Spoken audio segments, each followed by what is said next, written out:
I'll tell you, there's a kind of joke that goes around in this studio that you don't tell Nosipo an idea because she'll execute it. So what happened with Avijozi, I was listening to a lot of people in the industry frustrated and talking about there's no event in Johannesburg, nothing ever happens, nobody takes us serious in the animation, in the VFX space. Cape Town, always has the stuff. They're always doing fun stuff, and they have an animation event and all of it.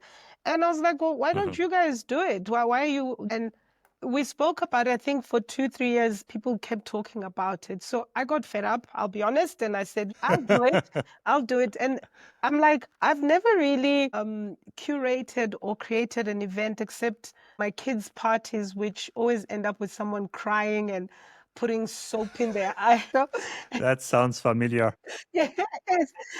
So I was like, okay, whatever, I'll do it. How hard can it be? I mean, really. So, and at that point, we're actually doing a number of productions with Netflix. And I was like, you know what?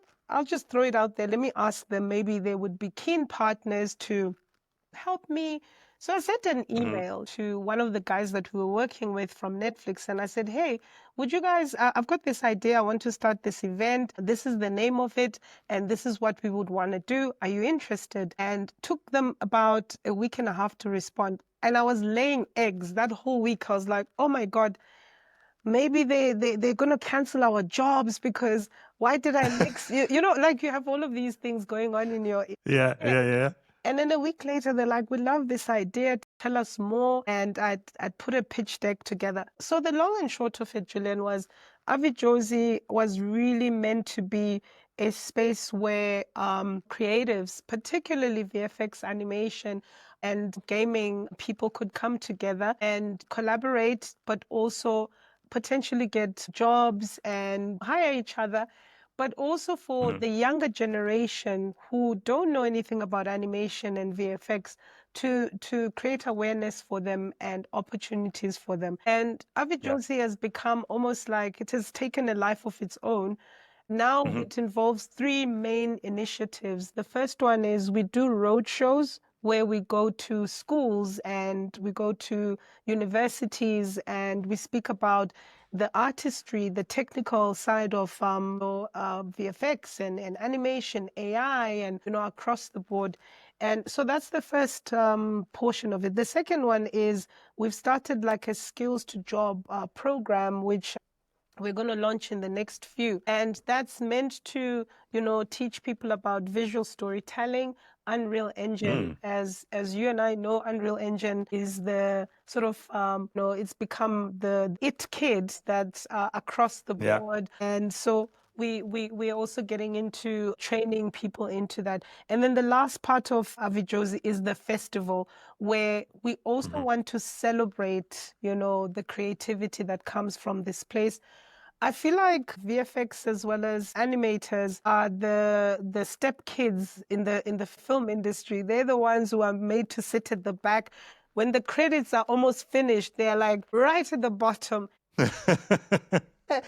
So for me, Avijozi was also paying homage to the creatives who are not necessarily always given their props. And so it's a celebration, it's a place where we can convene. And when it started, that was sort of like the main big idea. But it's grown now. We've got producers that come to Avijozi. We've got directors that come to Avijozi. Some of our colleagues from FMX were at Avijozi. Imke, I think I saw her. Yes, Imke was there. Matthias was there. Shuzo. I'm trying to remember everybody. But there were a number of people that and we are trying to connect the continent with the globe as well through these festivals, because we want to say, hey, it's not just stuff that's happening in Germany or in France. It's also happening here. Come and pull up, like come and listen to our piano, have some braai, and enjoy our pop and our dance. And in the meantime, let's create amazing content together. So Avijozi is kind of like a game changer and narrative changer in terms of we want to show people that we're not waiting for anybody to change our fortunes. We're doing it ourselves, and we're celebrating that. And we want to invite the rest of the world to come and, enjoy it with us as well. And hopefully what comes out of it are jobs for young people, collaborations for studios amongst each other, and yeah, just a lot of fun.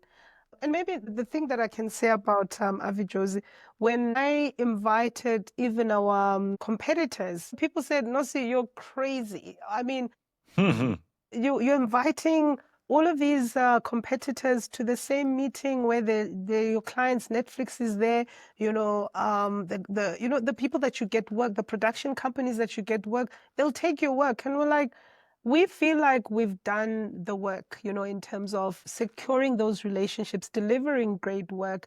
This for us is a almost a gift to our community to say, please come and witness what we are trying to do and enjoy it. So that's Avijozi for you. And this year it's going to be on the 13th and 14th of September. It's a 2-day event, and the theme around it is Heart of Steel. And that theme was really intentional because we want to inspire people to be courageous and have a heart of steel through these very difficult times that we all are experiencing as creatives. And then the second part is the heart of steel is the integration of the human centric Ubuntu with the machine. How are we going to? Yes. And yeah, so we're hoping if you're in the neighborhood and you're able to come, I'll definitely make room for it. please do come up. It Yes. just is a vibe, and it's a wonderful place to be as a creative as well. So yeah. Yeah, that makes so much sense.